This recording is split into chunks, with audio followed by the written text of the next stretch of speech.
मुअज़्ज़ज़ व मुक़र्रम उलमाए किराम, खुसूसन हज़रत अल्लामा व मौलाना अल-हाज रूहुल अमीन साहब क़िबला, दिगर सामईन पर्दानशीन सामिआत, अस्सलामु अलैकुम व रहमतुल्लाहि तआला व बरकातुहू। व अलैकुम अस्सलाम व रहमतुल्लाहि व बरकातुहू। लकल हम्द या अल्लाह, अस्सलातु वस्सलामु अलैका या रसूल अल्लाह, अम्मा बअद, अऊज़ु बिल्लाहि मिनश शैतानिर रजीम, बिस्मिल्लाहिर रहमानिर रहीम। क़ाल अल्लाहु तबारक व तआला फ़ी शानि हबीबिहिल करीम, इन्नल्लाहा व मलाइकतहु युसल्लूना अलन नबी, या अय्युहल्लज़ीना आमनू सल्लू अलैहि व सल्लिमू तस्लीमा। सल्लल्लाहु अला नबिय्यिल उम्मी व आलिहि सल्लल्लाहु तआला अलैहि व सल्लम। सलातो व सलाम अलैका या हबीबी या करीमी या मुहसिनी या रसूलल्लाह सल्लल्लाहु तआला अलैहि व सल्लम। सरकार दो आलम नूरे मुजस्सम शाह आदम व बनी आदम नबी मुकर्रम नबी मुहतशम सल्लल्लाहु तआला अलैहि वसल्लम पर दुरूद पढ़ने की बेशुमार फजीलतें कुरान व हदीस और बुजुर्गान दीन के अक़वाल व हिकायात में लिखी हैं। इको थोड़ा कम करने बोलो, इको कम कर दिया। बेशुमार फजीलतें दुरूद पाक पढ़ने की किताबों में लिखी हैं। अपनी आदत के मुताबिक दुरूद पाक पर आपकी दिलचस्पी बढ़ाने के लिए एक फजीलत आपके कानों तक पहुंचाने की सआदतें हासिल कर रहा हूं। तवज्जो के साथ सुनिए, आप लोग भी तवज्जो दीजिए। मेरी इस्लामी बहनों, आप भी ध्यान से सुनो। बातचीत बाद में कर लेना, गुफ्तगू बाद में कर लेना। आज की रात जैसी रात फिर आपको नसीब हो ना हो। बातें करने के आपको बहुत सारी रातें, बहुत सारे दिन मिलेंगे, लेकिन ऐसी रात बरसों में कभी कभी आया करती है। इसलिए तवज्जो से सुनिए, ध्यान से सुनिए। जिस हस्ती का जिक्र करने के लिए हम बैठे हैं, उस हस्ती का जिक्र बिना ध्यान के सुनना भी हम गुनाह समझते हैं। जिस हजरत के जिक्र को सुनने के लिए हम जमा हुए हैं, उनका जिक्र बेख्याली में सुनना, उनका जिक्र हो और हमारा ध्यान इधर उधर हो, हम अपनी बातों में लगे रहें, ऐसा करना भी मैं गुनाह समझता हूँ। चूँकि अगर किसी लीडर का फरमान हो, किसी रहनुमा, किसी नेता की बात हो, नहीं सुनो तो उसको बुरा समझा जाता है। सारी कायनात के रहनुमा के शहजादे, अल्लाह के रसूल के प्यारे नवासे, जिन्होंने हमारे लिए अपनी जानों को कुर्बान कर दिया, उनका जिक्र सुनने के लिए बैठे हैं। इसलिए पूरी तवज्जो दीजिए, ध्यान दीजिए। मोबाइलों का SMS खूब ध्यान से पढ़े, व्हाट्सएप खूब ध्यान से पढ़े, फेसबुक खूब ध्यान से देखे, गेम बहुत ध्यान से खेले। आज हुसैन का जिक्र ध्यान से सुन लो। इंशाअल्लाह अगर सुन के अमल कर लिया तो हमारी दुनिया भी संवर जाएगी, हमारी आखिरत भी संवर जाएगी। फजीलत कुछ यूं है, फजीलत कुछ यूं है, हमारे और आपके नबी, कायनात के नबी, मखलूक के एक एक जर्रे के नबी हजरत सैयदना मोहम्मद मुस्तफ़ा सल्लल्लाहु ताला अलैहि वसल्लम एक मर्तबा किसी जंगी सफर में थे। कहीं जंग के लिए, लड़ाई के लिए जा रहे थे और आपके साथ मुजाहिदीन की एक फौज थी। आपके साथ इमाम हुसैन के वालिद हजरत सैयदना अली शेर खुदा भी थे।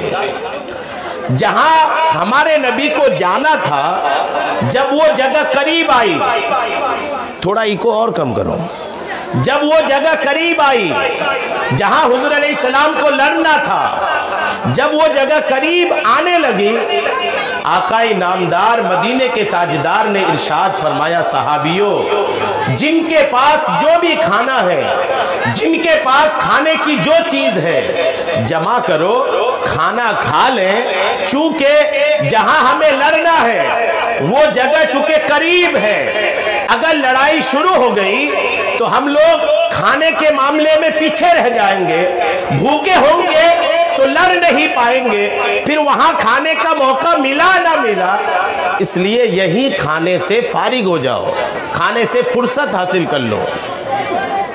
सहाबाए किराम ने खाना जिनके पास जो था निकाल करके एक दस्तरखान पे रखा। तमाम सहाबा अपनी अपनी थैलियों से जो उनके पास था वो निकाल करके सामने एक दस्तरखान पे जमा किया। जब सारे खाने जमा हो गए, सबकी खाने की चीजें जब जमा हो गई, तो नबी अलैहिस्सलाम दस्तरखान पर तशरीफ लाए।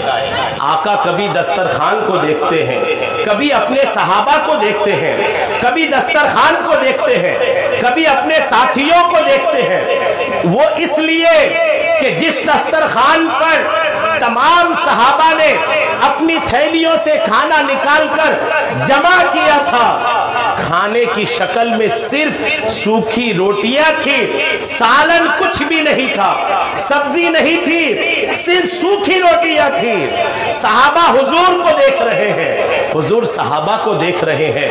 हैरत हो रही है कि रसूल कायनात दस्तरखान पर है, लेकिन दस्तरखान की सादगी की हालत यह है कि सालन नहीं है, सब्जी नहीं है, सिर्फ और सिर्फ सूखी रोटी के टुकड़े हैं। आका अलैहिस्सलाम सहाबा को देख रहे हैं, सहाबा हुजूर को देख रहे हैं। इतने में एक शहद की मक्खी आई। क्या आई? आप लोग को आवाज साफ आ रही है? आ रही है साफ? आपको समझ में आनी चाहिए, मेरे बयान का यही मतलब है। साफ नहीं आए आवाज तो बोलिएगा, ऑपरेटर हमारे बैठे हैं, आवाज और थोड़ा इनको कम कर सकते हो तो कर दो, इनको आवाज समझ में आनी चाहिए। आका के सामने एक शहद की मक्खी आई और रसूलुल्लाह के चेहरे के सामने भनभनाने लगी। आका अलैहिस्सलाम से सहाबा ने पूछा, या रसूल अल्लाह, ये शहद की मक्खी क्या बोल रही है, क्या कह रही है?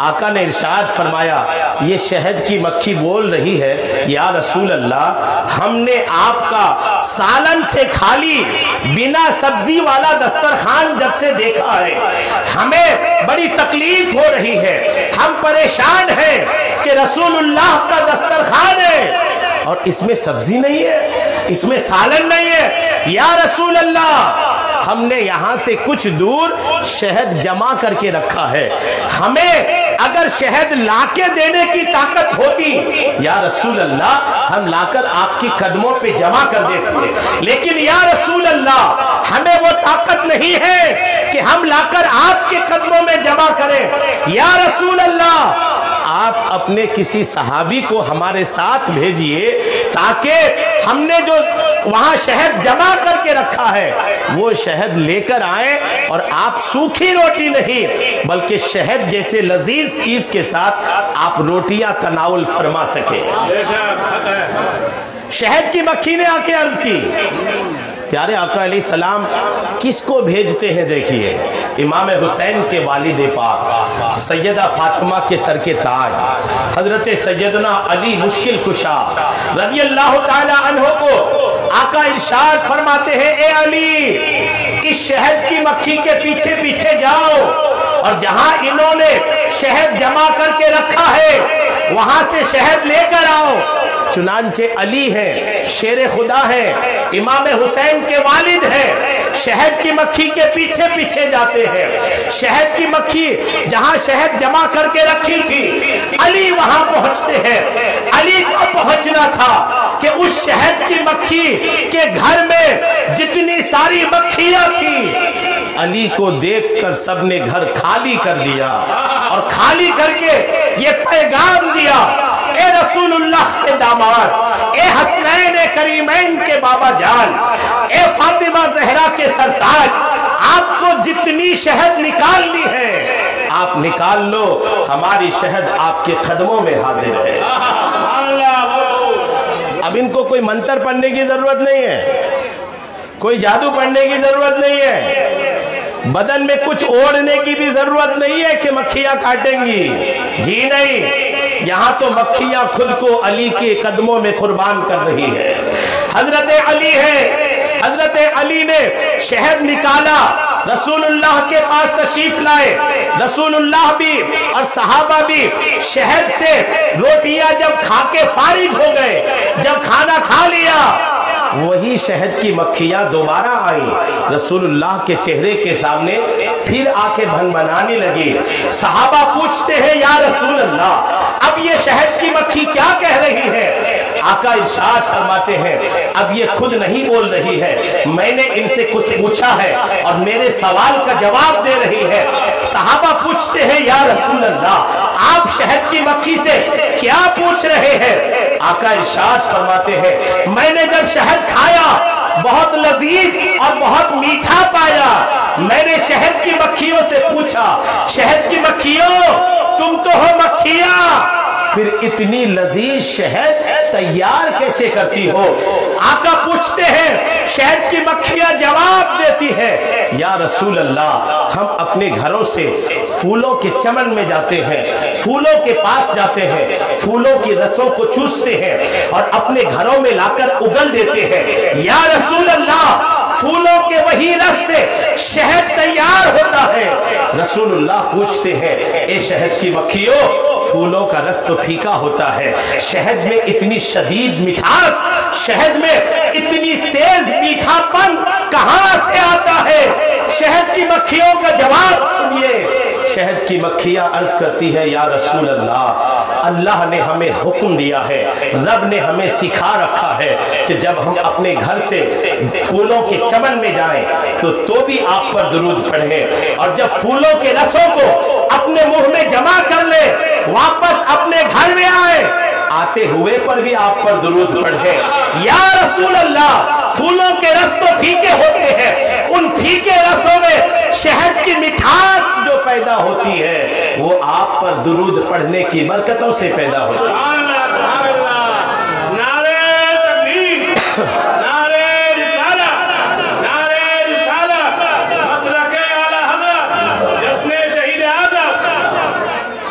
ये दुरूद पाक है, पढ़ा करें दुरूद पाक। आप कुछ काम कर रहे हैं तो दुरूद पढ़ें, आप खाना बना रही हो तो दुरूद पढ़ें, बच्चों को खिला रही हो तो दुरूद पढ़ें, आप खेत में काम कर रहे हैं तो दुरूद पढ़ें। ज़बान से तो काम नहीं करते ना, हाथ पैर से काम करते हैं, ज़बान आपकी खाली रहती है। ज़बान को गाने वगैरह दीगर बकवास चीज़ों में लगाने से बेहतर है रसूलुल्लाह पर दुरूद पढ़ने पर लगाएं। अगर आपको लगता है कि हमें दुरूद आती नहीं है तो एक अच्छी और मुख्तसर दुरूद में आपको दे देता हूँ, सल्लल्लाहु अलैहि वसल्लम। ये तो सबको याद है ना, ये भी दुरूद है, सल्लल्लाहु अलैहि वसल्लम, सल्लल्लाहु अलैहि वसल्लम।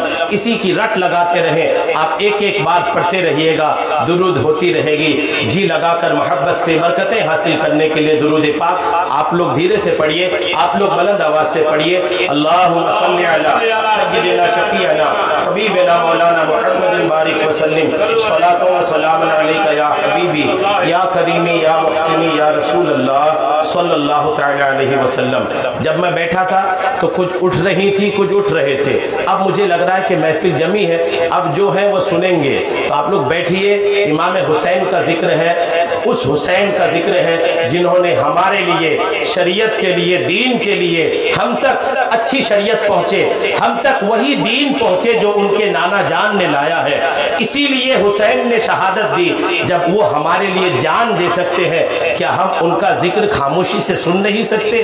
क्या यही मोहब्बत है? मोहब्बत से दिल लगा करके सुनिए और देखिए कि जो दीन, जो इस्लाम, जो शरीयत, जो मजहब, जो धर्म हमें पैदाइशी तौर पर यूं ही आसानी से मिल गया, वो हम तक पहुंचने के लिए कितनी कुर्बानियां दिया है, वो हम तक पहुंचने के लिए कितने मुश्किल रास्तों का सफर किया है, वो हम तक पहुंचने के लिए कितने कठिन मरहलों से होकर गुजरा है। आज तवज्जो से सुनिए और इमाम हुसैन के करबला के वाक़ये को सुनकर हो सके तो अपने दिल की आंखों से, अपने सर की आंखों से आंसू के चंद कतरात गिरा दीजिएगा।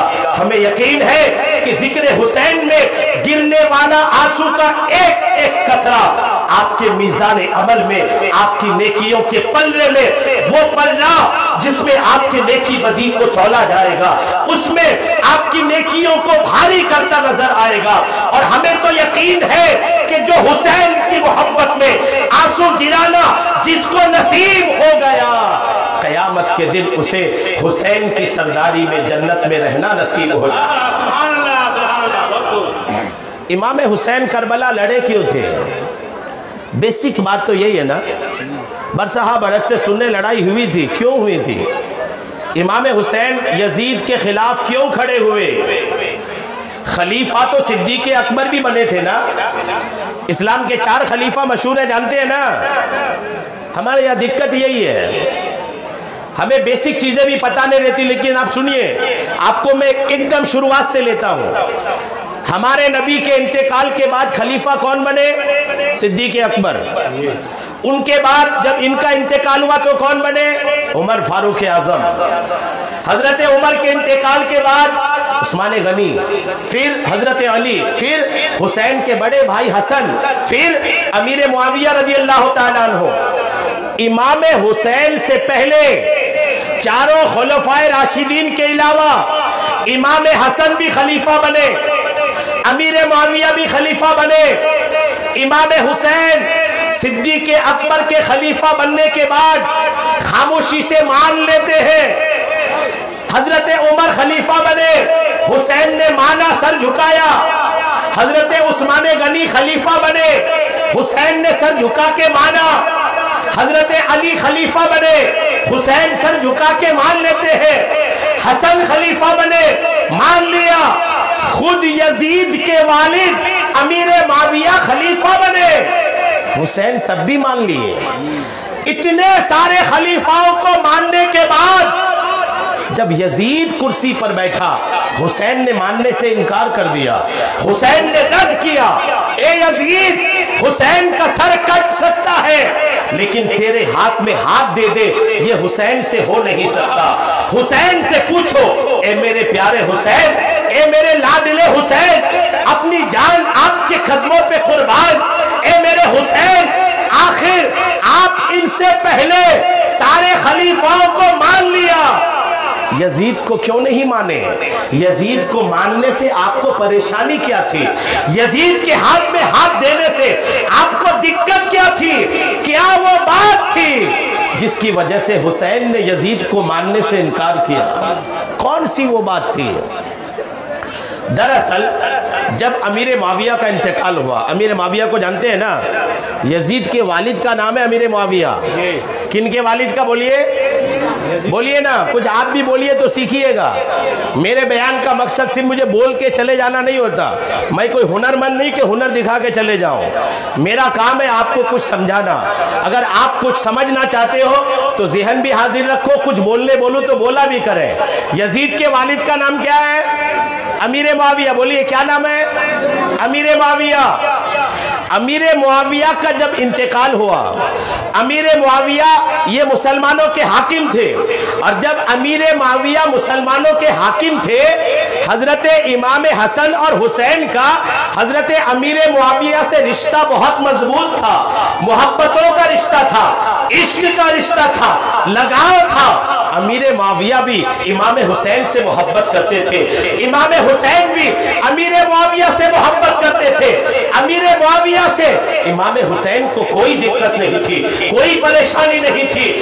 जब तक अमीर मुआविया हयात से थे तभी पूरे इलाके में मशहूर हो गया था कि अमीर मुआविया का जो बेटा यजीद है, ये यजीद बड़ा बदबख्त है, नमाज भी नहीं पढ़ता, रोजा भी नहीं रखता, हज भी नहीं करता, ज़िनाकार है, शराबी है, जुआरी है, और जंगलों में जाके कई कई दिन तक शिकार करता है, सूअर का गोश्त खाता है, जो चीजें हराम है उन चीजों को जायज करता है। अब इतनी सारी बुराइयां जिस यजीद के अंदर हो, क्या इमाम हुसैन जैसा आदमी उनके हाथ में हाथ दे सकते थे? जब वो अमीर मुआविया के इंतकाल के बाद यजीद कुर्सी पर गासेबाना तौर पर, जबरदस्ती तौर पर बैठ गया। उसके बैठने के बाद हुआ क्या देखिए, इमाम हुसैन रज़ी अल्लाह ताला अन्हु को खबर लगी कि यजीद ज़बरदस्ती कुर्सी पर बैठ गया है। इमाम हुसैन ने सीधे इनकार नहीं किया। इमाम हुसैन ने पहले अपने कुछ खास लोगों को यजीद के पास भेजा कि जाओ बराहे रास्त यजीद के पास बैठ करके यजीद को देखकर उनकी जिंदगी पढ़ कर आओ, यजीद को देखकर उनका रहन सहन देख कर आओ, फिर मुझे रिपोर्ट करना। अगर यजीद ठीक निकला तो माना जाएगा, अगर यजीद ठीक नहीं निकला तो फिर उनके हाथ में हाथ देकर बैयत नहीं की जाएगी।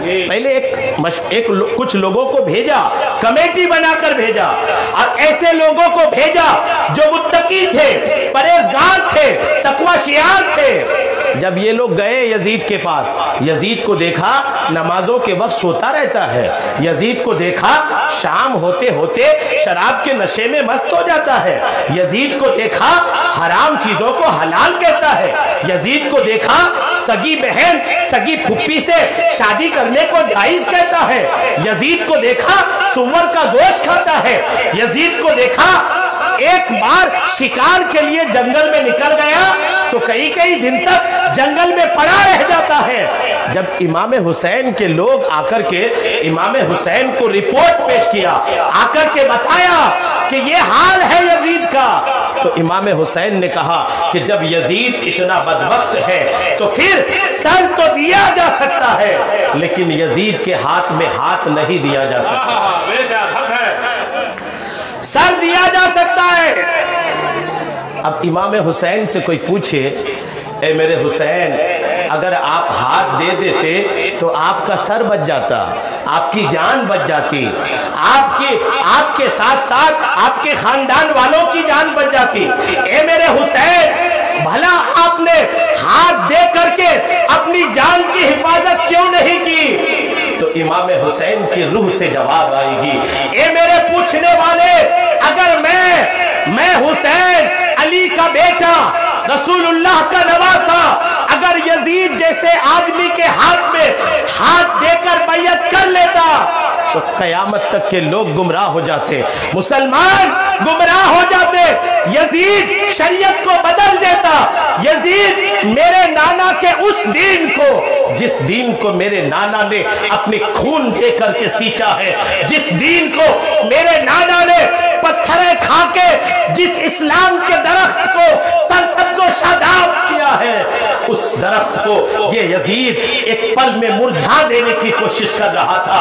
अगर मैं इसको मानता तो मेरे नाना के दीन की तस्वीर ये बदल डालता। जान देना गवारा है, लेकिन नाना के दीन पर आंच आ जाए ये गवारा नहीं। ये हाल है, ये बात थी। बुनियाद तो आपको समझ में आ गई ना, बेस समझ में आ गई कि क्यों नहीं बैयत किया। अब सुनिए, यजीद जब कुर्सी पर बैठा, कुर्सी पर बैठने के बाद उसको सबसे ज्यादा डर इसी बात से लगा कि ये हसन और हुसैन जो है ना, ये मेरी हुकूमत के लिए खतरा है, चूंकि ये शेर के बच्चे हैं। किनके बच्चे हैं? अली मुश्किल कुशा शेर खुदा के बच्चे हैं। इनके खून में अली हैदर, इनके रगों में अली हैदर कर्रार का खून दौड़ रहा है। हसन व हुसैन ये वो शख्सियत है जो रसूलुल्लाह के कंधे में सवार हुए हैं, जिनकी जबान ने रसूलुल्लाह की जबान को चूसने की सआदत हासिल किया है। अगर ये रहे तो यजीद को लगा इनके रहते मेरी तो नहीं चलेगी, इनको पहले खत्म करना पड़ेगा तब यजीद की चलेगी। तो यजीद ने पहला काम यह किया कि इमाम हुसैन के बड़े भाई इमाम हसन को शहीद करने की कोशिश किया। ये बहुत कम लोगों को पता है, यजीद ने ही इमाम हसन को भी मरवाया था। इमाम हुसैन के बड़े भाई इमाम हसन का भी सही तौर पर कातिल वो यजीद ही है। आप कहोगे अब तक तो सुना था हुसैन का कातिल है, अब तो ये हसन का भी कातिल है। देखे से सुनिए, इमाम हसन इमाम हुसैन के बड़े शहजादे हैं, बड़े भाई हैं। इमाम हसन की एक बीवी का नाम था जादा। यजीद ने जादा को बहुत सारी दौलत की लालच दिया और कहा, ए जादा, ए हसन की बीवी, अगर तुमने हसन को जहर देकर मार दिया तो यजीद जो हाकिम वक्त है ये तुमसे निकाह भी करेगा और बहुत सारी दौलत भी तुमको देगा। इमाम हसन की वो बीवी दुनियावी दौलत और एक हाकिम की बीवी बनने की लालच में आकर के इमाम हसन को जहर दिया। एक बार नहीं, कई बार दिया।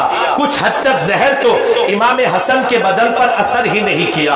बाजार का सबसे जहरे कातिल जब इमाम हसन को दिया, इमाम हसन जैसे ही वो जहरीला खाना खाए, आपके अंदर की सारी चीजें जलने लगी।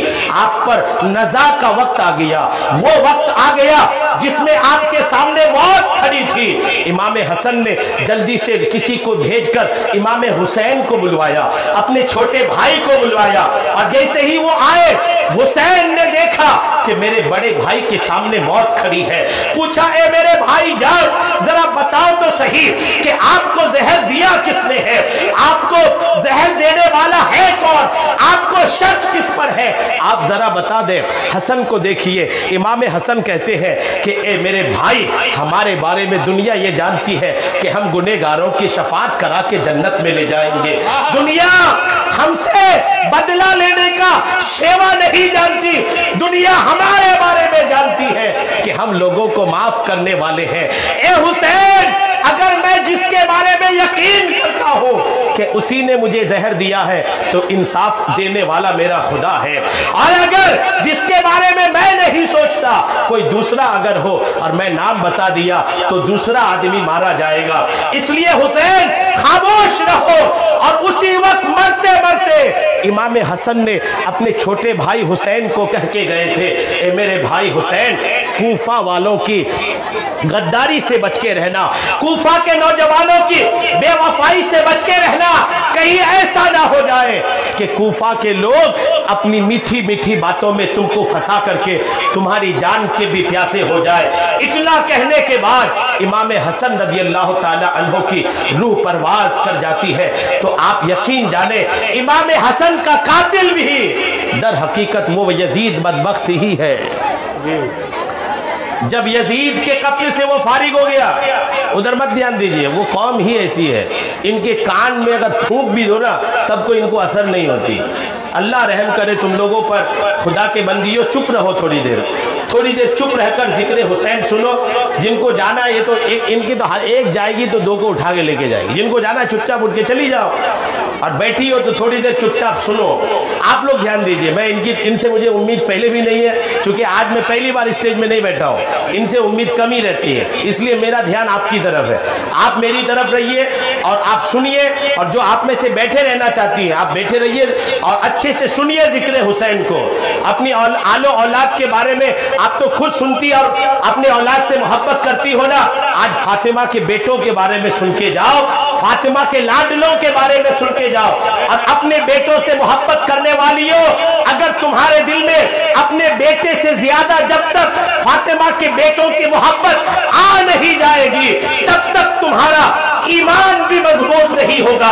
अगर अपने ईमान को मजबूत करना चाहती हो तो अपने दिलों में अपनी औलाद से भी ज्यादा फातिमा के बेटों की मोहब्बत को बसाओ। और अगर वो मोहब्बत है तो आप उठकर जाओगी नहीं, बल्कि बैठ करके जिक्र सुनोगी। आखिर ये बैठेंगी कैसे? अब क्या क्या बोलूं मैं, फिर मेरा मूड उधर ही चले जाइएगा। रहने दीजिए, बैठे रहिए आप चुपचाप। आप सुनिए, आप सुने, मोहब्बत से सुनिए। इमाम हुसैन रज़ी अल्लाह ताला अन्हो, आप हयात से हैं। जब यजीद इमाम हसन को शहीद कर चुका, अब उसने अपना दूसरा निशाना बनाया इमाम हुसैन को। उनको पता था कि अली के कछार का एक शेर गया है, दूसरा शेर अभी जिंदा है, और अगर यही शेर दहाड़ दे तो यजीदी किले का ईंट से ईंट बच जाएगा। यजीद को यह भी पता था। यजीद ने मदीने का जो गवर्नर था, मदीने का जो आमिल था, यजीद की तरफ से मदीने का जो हाकिम था, यजीद ने उनकी तरफ खत लिखा। सुनिए, अगर ध्यान दीजिएगा तो समझ में आइएगा, ध्यान नहीं दीजिएगा तो कहीं की बात कहीं रुक जाएगी। तवज्जो दीजिए। यजीद, अच्छा एक बात मैं आपको अर्ज करूं, इस्लाम का दारुल सल्तनत, इस्लाम की राजधानी तो मक्का और मदीना है ना, मक्का और मदीना है ना। ये यजीद रहता था दमिश्क में। कहाँ रहता था? दमिश्क में। और इमाम हुसैन के बारे में जब जब आप सुने हैं, आप यही सुने होंगे कि कूफा वालों ने खत भेजकर बुलाया। कहाँ वालों ने? और जब कूफा वालों का खत आ रहा था, उस वक्त हजरत इमाम हुसैन मदीने में थे।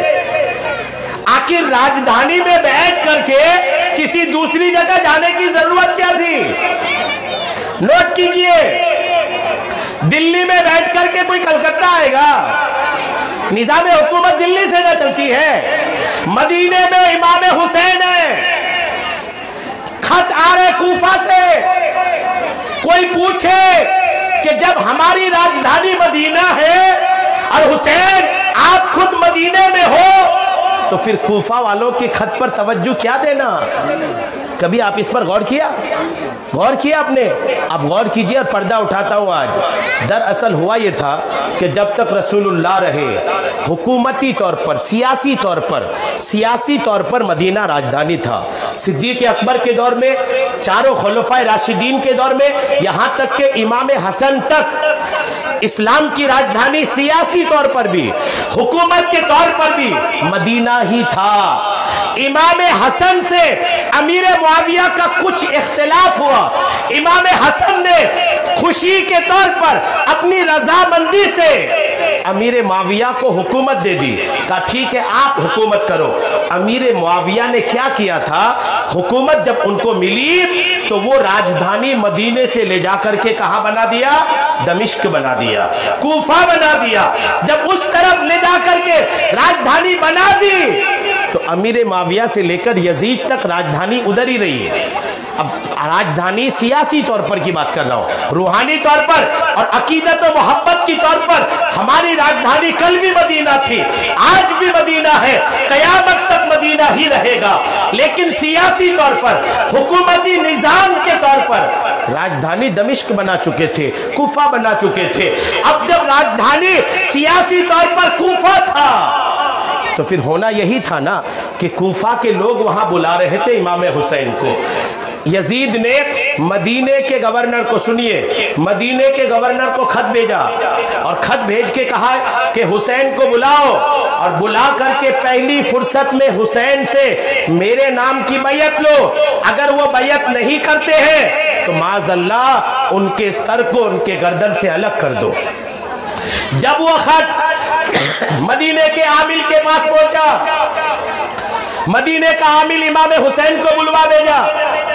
जब इमाम हुसैन को पास कोई बुलाने वाला आया कि मदीने का गवर्नर वलीद आपको बुला रहा है, और जिस वक्त बुलाने के लिए आया था वो वक्त दरबार का नहीं था, वो वक्त दरबार लगने का नहीं था, अलग वक्त था वो। इमाम हुसैन के साथियों ने कहा, हुजूर ये कौन सा वक्त है बुलाने का? ये तो टाइम दरबार का है ही नहीं है। और जब दरबार का टाइम नहीं है और आपको बुलाया जा रहा है, हमें डर लग रहा है कि कहीं ऐसा ना हो कि अमीर मुआविया इंतकाल कर चुके हैं और बेटा यजीद वो कुर्सी पर जबरदस्ती बैठ गया है और आपको बैयत लेने के लिए बुलाया जा रहा है। हो सकता है यही बात हो, इसलिए आप अकेले मत जाइए। इमाम हुसैन कहते हैं अली के बेटे को किसी से डर नहीं, आखिर मदीने का आमिर मेरा कुछ नहीं बिगाड़ सकता। फिर भी कुछ लोगों ने कहा, हुजूर एहतियात करिए। आपने कहा ठीक है, जब तुम लोग कहते हो तो मैं अपने कुछ नौजवान साथियों को साथ लेकर जाता हूं और उनको कहूंगा कि दरवाजे के बाहर खड़े रहे, और जब तक मैं अंदर से बाहर ना आ जाऊं तब तक हटे ना, और अंदर से मेरी पुकार की आवाज आए तो तुम भी अंदर आ जाना। इमाम हुसैन रज़ियल्लाहु ताला अन्हो है, मदीने का जो हाकिम था वलीद, उनके दरबार में जब गए, बातचीत शुरू हुई तो वलीद ने यजीद का खत दिखाया कि ये खत देखिए, अमीर मुआविया इंतकाल कर चुके हैं, यजीद कुर्सी पर बैठा है, अब आपको यजीद के हाथ में बैयत करनी है। इमाम हुसैन कहते हैं इरशाद फरमाते, सुनिए जुमले सुनिए, शेर का बच्चा शेर ही होता है और शेर के बच्चे को शिकार सिखाया नहीं जाता। सुनिए, हुसैन कहते हैं, हुसैन जैसा शख्स बंद कमरे में छुपकर किसी की बैयत नहीं करता। अगर बैयत लेना है तो मदीने में ऐलान करो, जब सारे लोग बैयत करेंगे तो हुसैन फिर सोचेगा अकेले बंद कमरे में छुपकर बैयत करना ये अली के शहजादों की शान नहीं है। चुनांचे हजरत इमाम हुसैन इनकार करके वापस आ गए। वलीद ने खत लिखा यजीद को कि ऐसा है, हुसैन मानने को तैयार नहीं है, हुसैन मानने को तैयार। यहाँ एक बात रुक के कहूँ मैं, मेरे नौजवानों सुनो, इमाम हुसैन को यजीद आदमी जो है उससे दिक्कत नहीं थी। यजीद एक आदमी ना है, उसके 2 कान है, 2 आंख है, नाक है, एक स्ट्रक्चर है बॉडी का। यजीद आदमी से दिक्कत नहीं थी, दिक्कत यजीद के शराबी होने से था, दिक्कत यजीद के जुआरी होने से था, दिक्कत यजीद के बेनमाजी होने से था, दिक्कत यजीद के सानी होने से था, दिक्कत यजीद के गाना गाने की आदत से था, दिक्कत इमाम हुसैन को यजीद के शरीयत के खिलाफ चलने पर था। अब आप अपने कान के पर्दे खोल करके सुने, अगर हुसैन को शराबी से दिक्कत है, कहीं हम शराब तो नहीं पीते, हुसैन को जुआ खेलने वालों से दिक्कत है, आप हम देखें कहीं हम जुआ तो नहीं खेलते, हुसैन को ज़िनाकारी से दिक्कत है, हम आप गौर करें कहीं हम ज़िनाकार तो नहीं है, हुसैन को गाना गाने से दिक्कत है, हम आप गौर करें कहीं हम गाना गाने वाले तो नहीं है। हर वो बुराई जो यजीद के अंदर थी, अब उन बुराइयों की वजह से हुसैन को यजीद से दिक्कत थी। अगर वो बुराई हमारे अंदर है तो फिर हम गला फाड़ के बोले हम हुसैनी है, हुसैन को कबूल नहीं होगा कि हम हुसैनी है। हुसैन को हमारी हुसैनियत तब कबूल होगी जब हम नमाजी होंगे, जब हम शराब से नफरत करेंगे, जिना से नफरत करेंगे, जुआ से नफरत करेंगे, जिनाकारी से नफरत करेंगे, गाने बाजे से नफरत करेंगे, शरीयत के खिलाफ चलना जब हमें तकलीफ होगी तब जाके हुसैन हमें पसंद करेंगे। इसलिए अपनी इस्लाह कीजिए, हुसैनी पसंद का बनिए, यजीदी किरदार को अपने से दूर कीजिए। इमाम हुसैन रज़ी अल्लाह ताला अन्हु है, जब यजीद को पता चला कि हुसैन मानने को तैयार नहीं तो उसने और सख्ती का हुक्म दिया, सख्ती करो, हुसैन नहीं मानता है तो उसकी गर्दन उड़ा दो। इमाम हुसैन समझ गए कि यहाँ हालात अच्छे नहीं हैं, समझ गए कि यहाँ हालात अच्छे, बोलिए ना, हालात अच्छे नहीं है। इमाम हुसैन रज़ी अल्लाह ताला अन्हु घर आए, मगरिब की नमाज के वक्त घर आए, नमाज पढ़े घर आए और घर आने के बाद अपने घर वालों को कहा आज ही रात को मदीना छोड़ना है। क्या करना है, बोलिए ना, मदीना छोड़ना है, यानी मदीने से मक्का जाना है। घर वालों को तैयारी का हुक्म दिया और घर वालों को तैयारी का हुक्म देकर के इमाम हुसैन रज़ी अल्लाह ताला अन्हु गए अपने नाना जान के मज़ार पाक पर। कहाँ गए? क्या मदीना छोड़ना आसान है? आप में से कोई हाजी है या हाजी नहीं है तो दिल में मदीने की मोहब्बत तो है ना। हाजी साहब, मदीना छोड़ना आसान है? मदीना छोड़ते वक्त जिनको रोना नसीब ना हो वो मदीना जाए ना।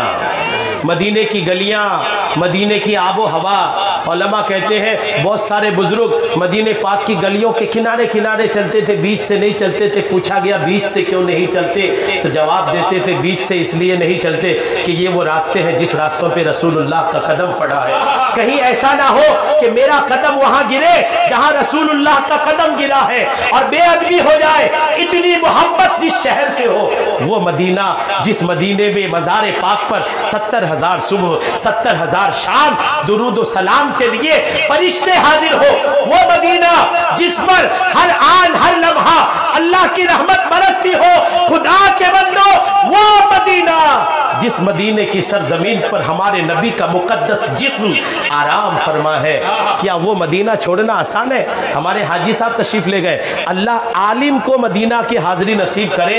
इल्म वाला जब मदीना जाएगा, अल्हम्दुलिल्लाह, मदीने की शान जब उनके दिलो दिमाग में होगी तो मदीने की हाजिरी की लज्जत ही अलग होगी। तो मदीना जब हम आपके लिए छोड़ना आसान नहीं है, तो हुसैन के लिए मदीना छोड़ना कितना मुश्किल था।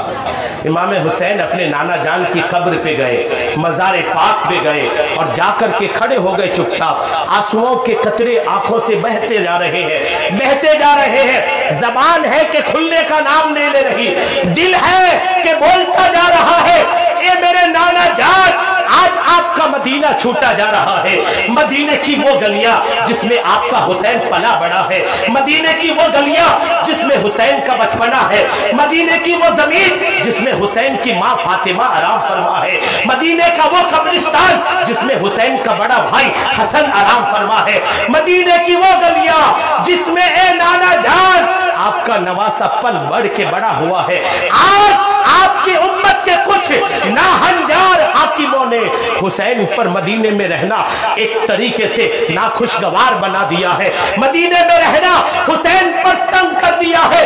ए मेरे नाना जान, आपका मदीना आपके हुसैन से छूट रहा है। ए मेरे नाना जान, हुसैन से आखिरी सलाम कबूल कीजिए। बोलते जा रहे हैं, रोते जा रहे हैं। जब रोना बिलखना बहुत ज्यादा हो गया, हुसैन को नींद आ जाती है। नाना जान के कब्र को, नाना जान के मुकद्दस मज़ारे पाक को पकड़ के सो जाते हैं। जिस तरीके से एक बेटा रोता बिलखता अपनी माँ को पकड़ के सो जाती है, उससे ज्यादा मोहब्बत के अंदाज में इमाम हुसैन अपने नाना जान के मज़ारे पाक को पकड़ के सो जाते हैं। आंख जैसे ही लगती है, ख्वाब में रसूलुल्लाह तशरीफ लाते हैं, अपने हुसैन को अपने गोद में लेते हैं, कभी अपने गले से लगाते हैं, कभी गले से लगाकर कभी चूमते हैं, कभी मोहब्बत करते हैं और हुसैन से फरमाते हैं, ए मेरे हुसैन, ए मेरे नवासा, ए मेरे बेटा, सुनो, अनकरीब तुम्हारी हमारी जन्नत में मुलाकात होने वाली है। ए हुसैन, सब्र करो, सब्र का दामन अपने हाथ से ना जाने देना। ए मेरे हुसैन, अनकरीब वो वक्त आने वाला है कि 3 दिन का प्यासा तुम्हें शहीद किया जाएगा। ए मेरे हुसैन, अनकरीब तुम्हें 3 दिन के प्यासे तुम्हारे घर वालों के साथ शहीद किया जाएगा। ए मेरे हुसैन, जब तुम्हें 3 दिन का प्यासा रखा जाए, जब तुम्हारे सामने तुम्हारे घर वालों को शहीद किया जाए, ए मेरे हुसैन, उस वक्त सब्र के दामन को हाथ से पकड़े रहना, बेसब्री ना करना, नाशुक्री ना करना, खुदा की बारगाह में सब्र के साथ चट्टान की तरह कायम रहना। तुम्हारी कुर्बानी से मेरे कायम करदा मजहब इस्लाम को जिंदगी मिलने वाली है। नाना जान ने तसल्ली दिया, रसूलुल्लाह ने ख्वाब में तसल्ली दी। चाय मत चलाओ। नाना जान ने तसल्ली दिया। नाना जान की तसल्ली पाकर इमाम हुसैन की नींद खुली। जैसे इमाम हुसैन की नींद खुली, जल्दी से घर आए। आने का जी तो नहीं करता था, लेकिन रात भी निकल रही थी। रात के अंधेरे में ही मदीना छोड़ना है। घर आए और घर आकर के जल्दी से अपने घर वाले जो तैयार थे सबको सवारी में बिठाया, मदीने से निकले। इससे पहले कि फजर की अजान होती, इमाम हुसैन मदीने से दूर निकल चुके थे। रास्ते में आपका इरादा मक्का शरीफ जाने का था। जब आप निकले थे, तारीख याद रखिएगा, इमाम हुसैन जब निकले थे तो शाबान की 3 तारीख जाने के बाद जब 4 तारीख की रात आती है, वो रात थी, शाबान की 4 तारीख की रात थी। इमाम हुसैन मदीने से निकलते हैं और रास्ते में तय करता हुआ रास्ता जब आप जाते हैं, रास्ते में इब्ने मुती नाम के एक आदमी से मुलाकात होती है। वो अहले बैत का दीवाना था। इमाम हुसैन को जैसे ही देखा, कहने लगा, हुजूर कहाँ जाने का इरादा है?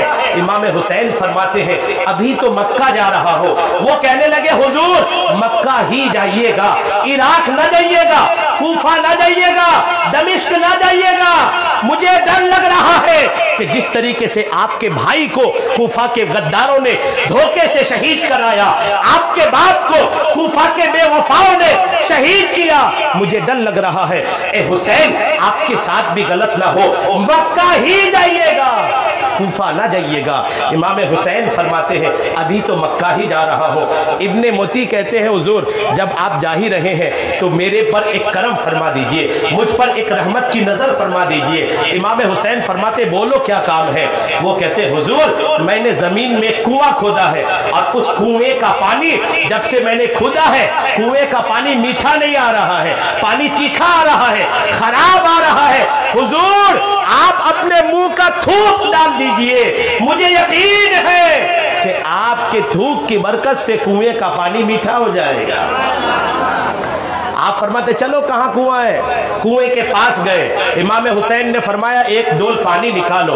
जब एक डोल पानी निकाले और निकालने के बाद उसको इमाम हुसैन ने थोड़ा पिया और पीकर कुल्ली करके बाकी पानी उसी डोल में डाला और फरमाया इस डोल का पानी उस कुएं में डाल दो। इमाम हुसैन की थूक में और कुल्ली के पानी में वो तासीर रही कि इब्ने मुती कहते हैं कि अब तक जिस कुएं में ठीक से पानी नहीं था और जो पानी था वो मीठा नहीं था, हुसैन की कुल्ली की बरकत से पानी बढ़ भी गया और पानी मजेदार भी हो गया। हुसैन मक्का पहुंचते हैं और जब मक्का पहुंचे कुछ दिनों तक तो इमाम हुसैन बड़े सुकून के साथ वहाँ रहे। शाबान में गए थे, शाबान, रमज़ान, शव्वाल, ज़िक़ादा ये कुछ महीने इमाम हुसैन बहुत आराम से रहे, बड़े सुकून के साथ रहे, कोई दिक्कत नहीं थी।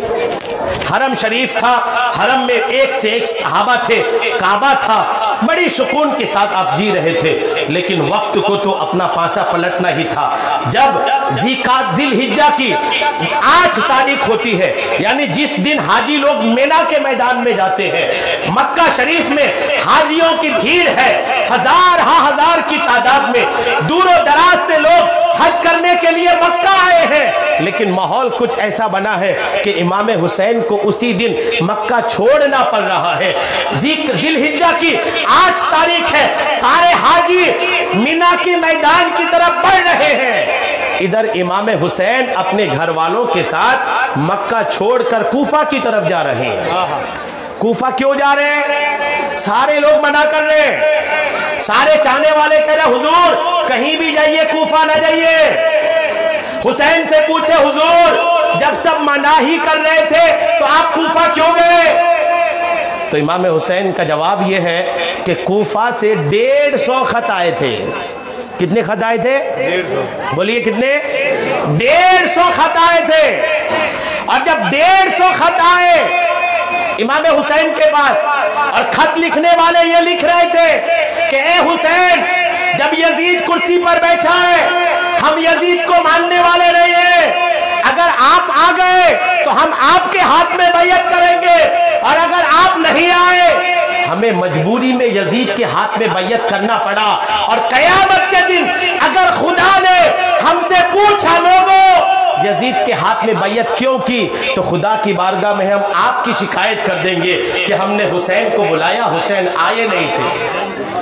अब जब खत में ऐसा लिखा हो तो हुसैन के लिए रुकना आसान था? नहीं था ना, इमाम हुसैन को जाना था। सुनिए, ध्यान दीजिए, अब ध्यान हटाइएगा नहीं, बहुत आगे आप पहुंच चुके हैं। इमाम हुसैन रज़ियल्लाहु ताला अन्हु के पास जब खत आए, इमाम हुसैन ने अपने भाई हजरत मुस्लिम बिन अकील को भेजा कूफा, पहले हालात का जायजा लेने के लिए कि जिस तरीके से कूफा वाले खतों के जरिए मोहब्बत का इजहार कर रहे हैं वो हकीकत में भी मोहब्बत कर रहे हैं या दगाबाज और दोगलेपन है।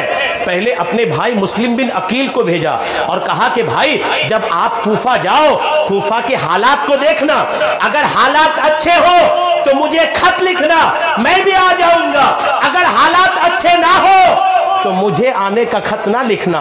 मुस्लिम बिन अकील है, अपने भाई के हुक्म पर अपने 2 बेटे हजरत मोहम्मद और हजरत इब्राहिम, अपने 2 छोटे छोटे शहजादों को अपने साथ लेकर मुस्लिम बिन अकील कूफा पहुंचते हैं। जैसे ही ये कूफा पहुंचे, कूफा एक शहर है, याद रखिएगा, इराक में एक बहुत बड़ा शहर है कूफा। इराक में आज भी इराक है ना, सद्दाम हुसैन का इराक, वो इराक जिसमें हमारे गौसे आजम का बगदाद भी है, वो इराक जिसमें जुनैद बगदादी का मज़ार भी है, एक से एक अल्लाह के वली उस बगदाद की सरजमीन पर, इराक की सरजमीन पर है। उसी इराक का एक शहर है कूफा। इमाम हुसैन के भाई मुस्लिम बिन अकील जब ये कूफा पहुंचे, कूफा वालों ने अच्छा इस्तेकबाल किया। एक ही दिन में तकरीबन 12,000 लोग हजरत मुस्लिम बिन अकील के हाथ में बैयत कर लिया, मान लिया। माहौल बहुत अच्छा हो गया। हजारों की तादाद में लोग हजरत मुस्लिम बिन अकील के आजू बाजू घूम रहे थे, मोहब्बतों का इजहार कर रहे थे और यूं दिखा रहे थे कि ए मुस्लिम बिन अकील, हम आप पर भी अपनी जान कुर्बान करेंगे और आपका भाई हुसैन भी अगर आया तो हम हुसैन पर भी अपनी जानों को कुर्बान कर देंगे। समझ में आ रही ना बात? आ रही ना? मुस्लिम बिन अकील जब देखा कि यहाँ हालात तो बहुत अच्छे हैं, लोग तो इमाम हुसैन के नाम पर मरने कटने को तैयार हैं, हालात अच्छे हैं, उन्होंने एक खत लिख दिया इमाम हुसैन को, अपने भाई को, कि आप भी आ जाओ, हालात अच्छे हैं, लोग आपके दीवाने हैं, आपके नाम पर कटने मरने को तैयार है, आप भी तशरीफ ले आओ। अब उस वक्त खत एक आदमी को दिया, वो आदमी घोड़ा लेकर खत लेकर रवाना हो गया। इधर यजीद को जब पता चला कि हुसैन का भाई मुस्लिम बिन अकील, ये मुस्लिम बिन अकील जो है ना हुसैन के चाचाजाद भाई हैं, सगे भाई नहीं थे, चाचाजाद भाई थे। मुस्लिम बिन अकील जब इनके बारे में यजीद को पता चला कि हुसैन का भाई मुस्लिम बिन अकील ये कूफा आया हुआ है और कूफा में ये हुसैन के नाम पर बैयत ले रहे हैं, यजीद को गुस्सा आया। उसने इब्ने जियाद नामी एक बदबख्त को कूफा भेजा और कूफा भेजा बहुत सारी लश्करों के साथ और कहा, सुनो, मुस्लिम बिन अकील जो कूफा में है, जल्दी से उस कूफा में उसको गिरफ्तार करो और जितने लोग मुस्लिम बिन अकील के साथ हो गए हैं उन सबको भी मना करो, अगर मान जाए तो ठीक, नहीं माने तो उनके भी गर्दन उड़ा दो। इब्ने जियाद आया, जैसे आया वो कूफा तो क्या देखता है कि मुस्लिम बिन अकील के साथ तो हजारों की तादाद में लोग हैं, हजारों की तादाद के लोगों की झुरमट इनको लेकर के बैठी है। इब्ने जियाद बहुत शातिर किस्म का आदमी था, चालाक किस्म का आदमी था, नाहंजार किस्म का आदमी था। उस बदबख्त ने किले के जो हुकूमत का किला था उसकी तामीर उसके ऊपर से चिल्ला करके सबको डराया, धमकाया और यजीद के बारे में डर दिलाया कि अगर तुम लोग मुस्लिम बिन अकील के साथ रहे तो यजीदी फौज आकर के तुम्हारा घर बार लूट लेंगी, तुम्हारे जमीनों जायदाद पर कब्जा कर लिया जाएगा, तुम्हारी जानें ले ली जाएगी, तुम्हारे बीवी बच्चों को मार दिया जाएगा। तरह तरह से धमकाया। जब कूफा वालों को धमकी मिली तो वही लोग जो मुस्लिम बिन अकील के पास हजारों की तादाद में जमा थे, एक ही धमकी में मुस्लिम बिन अकील को छोड़ के लोग जाने लगे। मोहब्बत अच्छी सच्ची पक्की होनी चाहिए। एक ही धमकी से किताबों में लिखा है कि मुस्लिम बिन अकील नमाज के लिए जब मस्जिद में दाखिल हुए थे तो आपके पीछे 11,000 आपके मानने वाले थे। कितने? 11,000। और जब इब्ने जियाद का ऐलान हुआ, मुस्लिम बिन अकील जब सलाम फेरे नमाज से ना तो पूरी पब्लिक गायब थी, सिर्फ एक बूढ़े सहाबी बैठे थे, सारी पब्लिक आपको छोड़ के चली गई थी। मुस्लिम बिन अकील है, परदेश है, मुसाफिरी हालत में जब देखा कि कूफा के सारे लोग मेरे खिलाफ हो गए, डर लगा, घबराहट हुई, रोने लगे। किसी कूफी ने देखा तो कहा, हुसैन के खानदान के हो, अली का खून है, रो रहे हो? मुस्लिम बिन अकील का जवाब सुनिए। जवाब देते हैं कि मैं खुद के लिए नहीं रो रहा, मुझे अपनी जान जाएगी इसलिए नहीं रो रहा हूं, तुम लोग खिलाफ हो गए इसलिए नहीं रो रहा, तुम लोग वादा खिलाफी कर रहे हो इसलिए रोना नहीं आ रहा है। तो बोले फिर किस लिए रो रहे हो? बोले रोना इसलिए आ रहा है कि मैं अपने भाई हुसैन को भी खत लिख दिया हूँ, मेरा हुसैन अकेले नहीं आ रहे हैं, घर की औरतों को भी लेके आ रहे हैं, बच्चों को भी लेके आ रहे हैं। मैंने तो खत में लिखा है कि तुम लोग उन पर मर मिटने को तैयार हो, लेकिन तुम सब तो बदल गए, अब तो तुम उन पर मर मिटने के लिए नहीं बल्कि उनको मारने और मिटाने के पे तुले हो। मुझे इस बात पे रोना आ रहा है। इमाम मुस्लिम कहते हैं कि जब हाल ये हुआ कि सारे लोग मुखालिफ हो गए, मैं कूफा की गलियों में निकला। गौर कीजिए, जिस दिन आए थे हर घर का दरवाज़ा खुला था कि हमारे घर आइए, लेकिन यजीद के लोग जब डराए तो कूफा वालों का हाल ये हुआ कि सारे लोग अपने दरवाजे बंद कर लिए। मुस्लिम बिन अकील उस अनजान शहर में गली गली घूमते थे, कोई आपको अपने घर पनाह देने वाला नहीं था, कोई अपने घर जाने के लिए देने को तैयार नहीं था। गली गली घूमते रहे, यहां तक कि एक ऐसी झोपड़ी के पास पहुंचे जिस झोपड़ी का दरवाजा भी टूटा था, दरवाजा भी कमजोर था। जब उस झोपड़ी के दरवाजे के पास गए, अंदर एक बुढ़िया अकेली थी। वो बुढ़िया ने जब आहट सुनी, बाहर आई, पूछी बेटा तुम कौन हो? मुस्लिम बिन अकील कहते हैं मैं मुस्लिम बिन अकील हूं। वो बुढ़िया कहती है ए फातिमा के बेटे आ जाओ, मैंने सुना है कि पूरा कूफा तुम्हारे खिलाफ हो गया है, लेकिन फातिमा की ये बांदी आपको अपने घर में पनाह भी देगी और तब तक आपकी हिफाजत करेगी जब तक इस बुढ़िया के जिस्म में जान है, तब तक आपकी हिफाजत करेगी। इमाम हुसैन ने शुक्रिया अदा किया कि चलो इस बेवफाई के माहौल में कोई तो वफा दिखा रहा है। अंदर गए, जब उस इब्ने जियाद बदबख्त को पता चला कि मुस्लिम बिन अकील को एक बुढ़िया ने अपने घर में पनाह दे रखा है, उसने फौज भेजा, पूरे घर को घेर लिया गया। जब मुस्लिम बिन अकील ने आहट सुनी तो पता चला कि कोई घर को घेर लिया है और कोई मारने के लिए आया है। मुस्लिम बिन अकील है, निकल के देखते हैं कि यजीद की फौज तलवारें लहरा रही है। मुस्लिम बिन अकील है, शेरे खुदा के शेर हैं, अली का खून इनके रगों में था। ये तलवार लेके निकलते हैं, एक आन में इनकी तलवार जब चली, किताबों में लिखा है कि यजीद की सारी फौज तितर बितर हो गई। उनको डर लग गया कि अगर इनसे लड़े तो मौत सामने है। सब डर के दुबक गए और दूर से आवाज देकर के कहा हमें आपसे लड़ना नहीं है, आपको अमन दिया जाता है, आप तलवार रखो, आपको हिफाजत के साथ इब्ने जियाद के पास ले जाया जाएगा। आपने फरमाया लड़ोगे तो ठीक है, हमसे जो नहीं लड़ता हम उनसे भी नहीं लड़ते जी, हमसे जो नहीं लड़ता हम उनसे भी नहीं लड़ते, और जो हमसे लड़ता है ये बोलना आसान है, बोलना आसान है, लेकिन ये करेगा वो जिसके सीने में हुसैनी खून हो और सच्चा हुसैनी खून हो। इमाम हुसैन के भाई कहते ठीक है लेके चलो। इमाम मुस्लिम बिन अकील पर कई हमले हो चुके थे। जैसे मुस्लिम बिन अकील को इब्ने जियाद के पास ले जाने लगे, इब्ने जियाद के पास गए, मुस्लिम बिन अकील ने इब्ने जियाद को सलाम नहीं किया। सलाम नहीं किया तो वो जल भुन गया, कहने लगा है मुस्लिम बिन अकील तुम्हें इतनी घमंड, इतना गुरूर, तुम मुझे सलाम तक नहीं किया। मुस्लिम बिन अकील कहते ओ बदबख्त, तुझे मैं क्या सलाम करूं? रसूलुल्लाह के खानदान के मुस्लिम बिन अकील को जब तुमने जीना दो बार कर दिया है तो ये जबान तुम्हें किस अंदाज में सलाम करे? और जल बुन गया वो। उसने जल्लाद को हुक्म दिया कि मुस्लिम बिन अकील को किले के छत पर ले जाओ और छत पर इनका गर्दन उड़ा दो। मुस्लिम बिन अकील कहते हैं कि वो जब उनको जल्लाद लेके जाने, कई सारी बातें हैं, वक्त चूंकि होता जा रहा है तो मैं कई सारी बातें छोड़कर सिर्फ बेसिक आपको देते हुए आगे बढ़ रहा हूँ। मुस्लिम बिन अकील कहते हैं मुझे जब लेके जा रहे थे जल्लाद तो मैं सीढ़ी चढ़ रहा था, जबान पर खुदा का जिक्र था, तस्बीह थी, तहलील थी, अल्लाह का जिक्र करते करते छत पर चढ़ा। और जब छत पर चढ़ा और जब मैं छत से नीचे देखा, हजारों की भीड़ सड़कों पे थी। मुस्लिम बिन अकील वहां से आवाज लगाते हैं ए यजीदियों, ए कूफा के गद्दारों सुनो, मैं हुसैन का बेटा हूँ, मैं हुसैन का भाई हूँ, अली का बेटा हूँ, रसूलुल्लाह के खानदान का खून मेरे रगों में दौड़ रहा है। सुनो, अगर तुम लोग मेरे साथ बेवफाई करे तो करे, हुसैन आ रहा है, हुसैन के साथ बेवफाई ना करना।